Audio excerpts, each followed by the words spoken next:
Ratusan warga Desa Ciwaru, Kecamatan Ciemas, Kabupaten Sukabumi melakukan aksi unjuk rasa di depan Gedung Dewan Perwakilan Rakyat atau DPRD Kabupaten Sukabumi. Mereka mempertanyakan kades terpilih yang tidak kunjung dilantik Bupati. Iwan Sopian, koordinator aksi, mengatakan kedatangan ratusan massa Desa Ciwaru mendatangi kantor DPRD Kabupaten Sukabumi bertujuan untuk melakukan audiensi dengan Komisi 1, mempertanyakan terkait kapan dilantiknya kades Desa Ciwaru terpilih. Usai dilakukannya pemilihan antar waktu atau PAW Desa Ciwaru yang dilakukan pada tanggal 20 Maret 2023 lalu.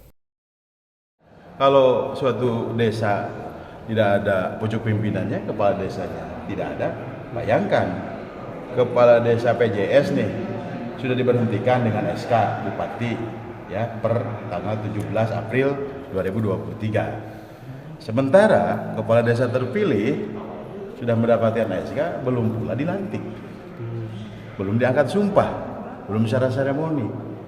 Artinya kepala desa terpilih ini yang sudah mendapatkan SK belum bisa menjalankan jalannya pemerintahan. Ya kalau sudah bisa menjalankan jalannya pemerintahan, misalkan nggak dilantik sampai kapanpun nggak ada masalah. Yang jadi masalah ini adalah jalannya pemerintahan Desa Ciwaru ini terhambat. Kalau misalkan kami bukan berbicara masalah melantiknya mau kapan, asalkan ya ada ketentuan, aturan, regulasi yang kuat berdasarkan undang-undang yang memperbolehkan kepala desa terpilih yang sudah mendapatkan SK walaupun belum dilantik boleh menjalankan jalannya pemerintah, kita jalan.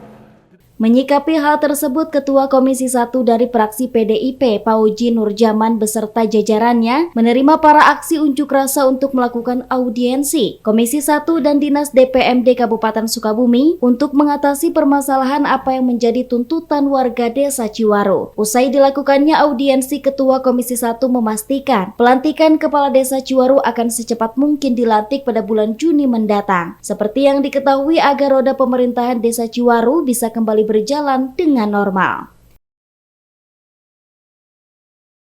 Ya, alhamdulillah hasil audiensi hari ini sebetulnya kan tadi itu ada pola warga masyarakat Ciwaru kaitan dengan pilkades antar waktu yang sudah dilaksanakan dari awal tahapan-tahapan ya sudah selesai dan melaksanakan kondusif, tidak ada apa-apa. Dan hari ini memang betul bahwa ini sudah turun SK dari Bupati untuk Kades Ciwaru antar waktu itu tanggal 17, dan hari ini warga masyarakat Ciwaru itu semuanya menuntut agar segera Kades yang sudah terpilih itu dilantik dikarenakan batas waktu sesuai Perda yang sudah tertera bahwa batas waktu itu 30 hari. Tapi hari ini kita juga masih ada toleransi dikarenakan hitungan kalender itu ada waktu libur. Kalau menuntut secara jelas itu masih ada ruang untuk menjawab. Dari Pelabuhan Ratu, Kabupaten Sukabumi, Indra Sopian melaporkan untuk Dinamika.